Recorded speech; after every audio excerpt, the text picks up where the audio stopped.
Hello बेटा, Sunil Singh from real concept institute. बच्चे स्वागत है हमारी आपका ऑनलाइन क्लासेस के अंदर।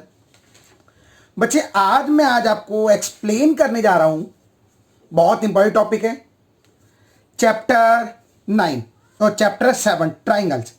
बच्चे 9 क्लास का 7वां चैप्टर है जो मैं स्टार्ट करने जा रहा हूं।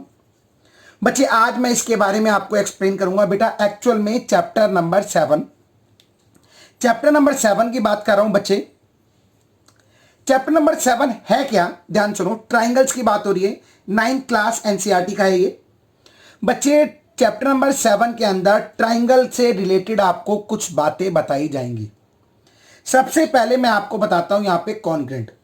बच्चे कॉन्ग्रेंट के लिए, कॉन्ग्रेंट प्रूफ करने के लिए बहुत सारी प्रॉपर्टी होती है। अगर दो एंगल इक्वल हो, एक साइड इक्वल हो, तब भी कॉन्ग्रेंट प्रूफ होता है। अगर एक एंगल इक्वल हो, दो साइड इक्वल हो, तब भी कॉन्ग्रेंट प्रूफ होता है। अगर तीनों साइड आपस में इक्वल हो, तब भी कॉन्ग्रेंट प्रूफ होता है। अगर 90 डिग्री का एंगल बन रहा हो तो आरएचएस के अकॉर्डिंग कॉन्ग्रेंट प्रूफ कर सकते हैं। ये सब कुछ मैं आपको लाइव क्लास में एक्सप्लेन कर चुका हूं। बाकी जो बच्चे लाइव क्लास में नहीं आते हैं हमारी, अगर वो जुड़ना चाहते हैं तो वो मेरे नंबर पे कॉल कर सकते हैं। मेरे नंबर पे कॉल कर सकते हैं आप और मेरी लाइव क्लास में आप जुड़ सकते हो। मेरा नंबर आपको वीडियो की स्टार्टिंग में ही दिख जाएगा। चलिए स्टार्ट करते हैं ट्राइंगल्स। बच्चे पहला सम क्या बोल रहे हैं, कह रहा है in quadrilateral ABCD AC equal to AD।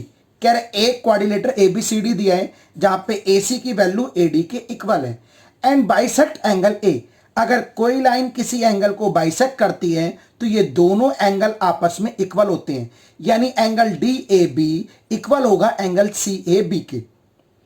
आगे कह रहा है ये प्रूफ करना है कि ये वाला ट्राइंगल यानी ABC ट्राइंगल और ADC ट्राइंगल, ये दोनों ट्राइंगल आपस में कॉन्ग्रेंट हैं और BC और BD के बारे में आप क्या बोल सकते हो।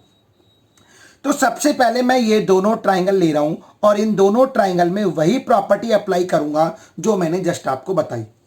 बच्चे सबसे पहले मैंने लिखा कि AC वाली वैल्यू AD के इक्वल है, यानी AC वाली साइड AD के इक्वल है। क्यों? क्योंकि मुझे ये गिवन है और आपको पता है जो लाइन है ये एंगल A को बाइसेक्ट कर रही है, तो इसका मतलब है एंगल CAB, यानी एंगल CAB ये वाला एंगल, एंगल DAB ये वाला एंगल आपस में इक्वल होंगे बिकॉज आपको लाइन जो है वो एंगल A को बाइसेक्ट कर रही है, यानी AB लाइन एंगल A को बाइसेक्ट कर रही है। और दोनों में आपको पता है ये AB लाइन जो है वो कॉमन है, यानी मैंने यहां पे ये प्रूफ कर दिया कि एक साइड इक्वल है, एक एंगल इक्वल है और एक साइड कॉमन है, यानी इक्वल ही है। तो इसका मतलब ये ट्राइंगल आपका कॉन्ग्रेंट प्रूफ हो गया। ये SAS यानी साइड सबसे पहले प्रूफ किए है, फिर एंगल प्रूफ किया है, फिर साइड प्रूफ किया है, यानी SAS कॉन्ग्रेंसी रूल के अकॉर्डिंग प्रूफ हुआ है। अब मुझे इसके बाद इस दोनों ट्राइंगल के अंदर कोई भी चीज प्रूफ करनी हो, इसके अंदर या इसके अंदर, चाहे एंगल प्रूफ करना हो या साइड प्रूफ करना हो, उसको मैं यहां पे ये प्रूफ करना था CDE BC equal to BD, तो मैंने लिख दिया CPCT, यानी ये दोनों जो हैं आपस में इक्वल होंगे CPCT के अकॉर्डिंग। बेटा मैं आपको फिर से एक्सप्लेन कर दूं कि कैसे ये इक्वल हुए हैं। अगर मैं यहां पे दो साइड या एक एंगल प्रूफ कर देता हूं तो भी कॉन्ग्रेंट प्रूफ होंगे, या फिर तीनों साइड इक्वल प्रूफ कर देता हूं तब भी कॉन्ग्रेंट प्रूफ होंगे, या फिर दो एंगल एक साइड प्रूफ कर देता हूं तब भी कॉन्ग्रेंट प्रूफ होंगे। यानी कॉन्ग्रेंट प्रूफ करने की बहुत सारी प्रॉपर्टी होती हैं। उम्मीद है बेटा आपको पहला सम बहुत अच्छे से क्लियर हो गया होगा। इसके बाद मैं सेकंड सम की तरफ आता हूं। बच्चे सेकंड सम भी बहुत आसान है। बेटा मैं तो ये कहता हूं ये चैप्टर ही बहुत आसान है, ध्यान से आप देखोगे आपको एक एक चीज समझ आ जाएगी। बच्चे इसके अंदर क्या बोल रहे हैं, कह रहा है ABCD इज ए क्वाड्रिलेटर। कह रहा है एक आपको क्वाड्रिलेटर दिया हुआ है इन विच AD इक्वल टू BC।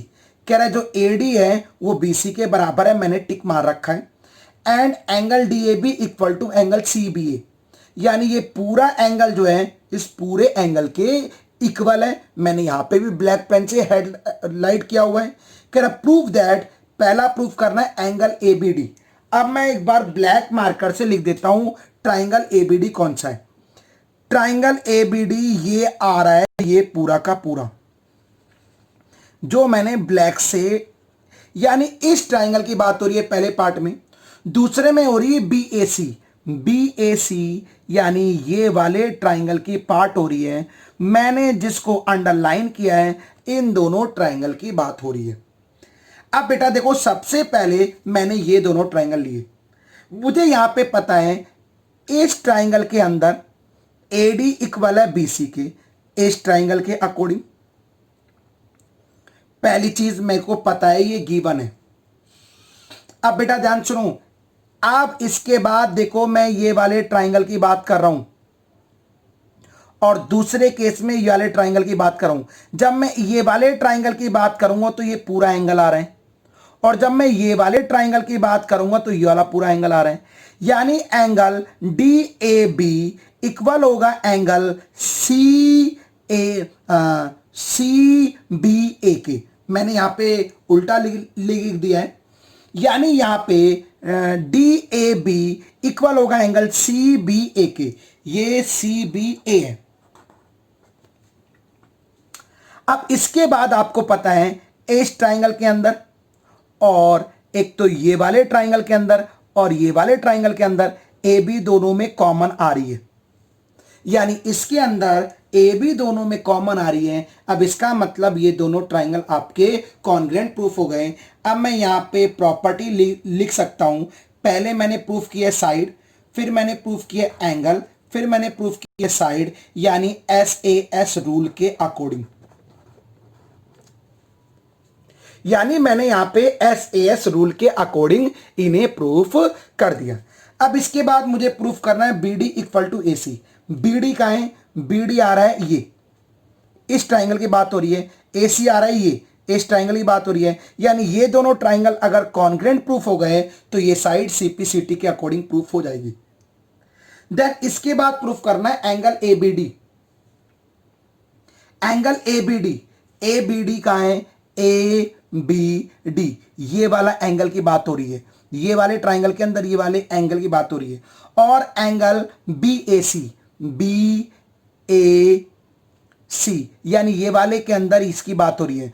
तो इस ट्राइंगल के अकॉर्डिंग, इस ट्राइंगल के अकॉर्डिंग ये वाला एंगल, इस ट्राइंगल के अकॉर्डिंग ये वाला एंगल, ये दोनों ट्राइंगल में कॉन्ग्रुएंट प्रूफ कर चुका हूं, तो ये भी आपस में इक्वल होगा सीपीसीटी के अकॉर्डिंग। बच्चे उम्मीद है आपको ये सम भी बहुत अच्छे से क्लियर हो गया होगा। बिल्कुल भी डिफिकल्ट सम नहीं है, बहुत आसान सम है। अगर फिर भी कोई दिक्कत आती है तो आप मेरे से लाइव क्लास में जरूर डिस्कस करना। अब इसके बाद बेटा मैं अगले सम की तरफ आ रहा हूं, सम नंबर थर्ड। सम नंबर थर्ड बहुत आसान सम है बच्चे। थर्ड सम में क्या बोल रहा है, ध्यान से सुनो बच्चे। थर्ड सम में आपको साफ साफ गिवन है कि AD and BC are equal perpendicular to a line segment AB so that CD bisect to AB। ठीक है बच्चे, यहां पे ये प्रूफ करना है। सबसे पहले ये बोल रहे हैं कि ये दोनों आपस में परपेंडिकुलर ड्रॉ कर रहे हैं, और ये प्रूफ करना है कि ये जो CD लाइन है AB को बाइसेक्ट ये कर। और अगर कोई भी लाइन किसी भी लाइन को बाइसेक्ट करती है तो इसका मतलब है बाइसेक्ट करने वाली लाइन आपस में इक्वल होती है। यानी मैं अगर यहां पे प्रूफ कर दूं कि OC equal to DO and BO equal to AO, तो इसका मतलब है कि ये आपकी बाइसेक्ट वाली लाइन प्रूफ हो जाएगी। यानी मैं अगर इन दोनों को इक्वल प्रूफ कर दूं, चाहूं तो दोनों को प्रूफ कर सकता हूं, या फिर मैं अगर इसको इसके इक्वल प्रूफ कर दूं तो ये दोनों बाइसेक्ट लाइन प्रूफ हो जाएंगी, क्योंकि बाइसेक्ट लाइन जो होती हैं वो आपस में इक्वल होती हैं। अब इसके बाद क्या होगा, सबसे पहले मैंने ये दोनों ट्राइंगल लिए, इन दोनों को मैं अगर कॉन्ग्रुएंट प्रूफ कर दूं तो ये लाइन इस लाइन के इक्वल प्रूफ हो जाएगी सीपीसीटी के अकॉर्डिंग। तो सबसे पहला मुझे साफ साफ पता है कि ये वाला एंगल ये वाले एंगल के इक्वल होगा, it's called to vertical opposite angle.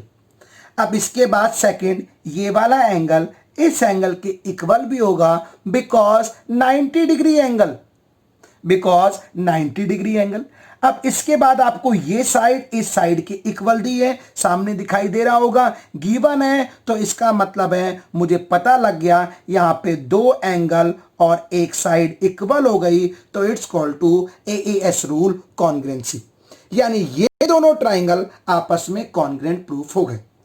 अब अगर ये दोनों कॉन्ग्रुएंट प्रूफ हो गए तो इसका मतलब है एओ इक्वल टू बीओ, या फिर मैं ऐसा भी लिख सकता हूं डीओ इक्वल टू ओसी, यानी इसका मतलब है ये दोनों सीपीसीटी के अकॉर्डिंग प्रूफ हो गए। इससे ये प्रूफ होता है कि ये लाइन जो है बाइसेक्ट हो रही है।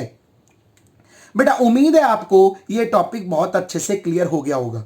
अगर किसी बच्चे को कोई भी डाउट हो तो बेटा जरूर मेरे से डिस्कस करना, जरूर मेरे से डिस्कस करना। अब इसके बाद फोर्थ सम पे आता हूं।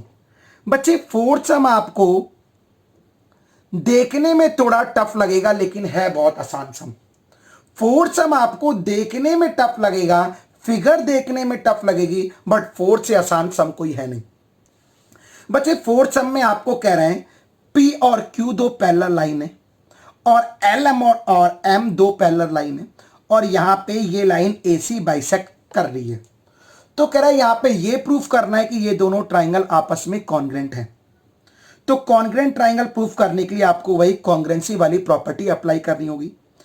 सबसे पहले आपको पता है कि बी ए सी, बेटा ये वाला एंगल जिस पे मैं डॉट मार रहा हूं, ये एंगल इस एंगल के इक्वल होगा जिसे ऑल्टरनेट एंगल बोलते हैं। ये दोनों एंगल आपस में इक्वल हैं, it's called to alternate angle. ये मैं आपको 6th चैप्टर में भी पढ़ा चुका हूं, क्योंकि पैरेलल लाइन के बीच में अगर कोई लाइन इंटरसेक्ट होती है तो वो ऑल्टरनेट एंगल के बराबर होती है। देन इसके बाद आपको पता है कि दोनों में ये कॉमन आ रहा है, ए सी इक्वल टू कॉमन। देन आपको पता है कि अब की बार कि यहां पे ये वाला एंगल इस एंगल के इक्वल होगा, सेकंड वाला डॉट यानी ये वाला एंगल इस एंगल के इक्वल होगा, ये भी ऑल्टरनेट एंगल है। तो इसका मतलब है दो एंगल, सबसे पहले एंगल प्रूफ किया, फिर साइड, फिर एंगल, यानी एंगल साइड एंगल के अकॉर्डिंग ये ट्राइंगल कॉन्ग्रुएंट प्रूफ हो गया। बच्चे उम्मीद है आपको ये टॉपिक बहुत अच्छे से क्लियर हुआ होगा। बच्चे इस टॉपिक के अंदर बिल्कुल भी डिफिकल्ट सम नहीं था। बच्चे अगर कोई डाउट हो तो आप मेरे से डिस्कस जरूर करना, और कोई बच्चा अगर लाइव आना चाहता है, कोई बच्चा अगर मेरे साथ लाइव क्लास लेना चाहता है तो वो मेरे नंबर पे कॉल कर सकता है। मेरा नंबर आपको वीडियो की स्टार्टिंग में ही मिल जाएगा। थैंक यू बेटा, thank you very much. Sunit Singh from real concept institute.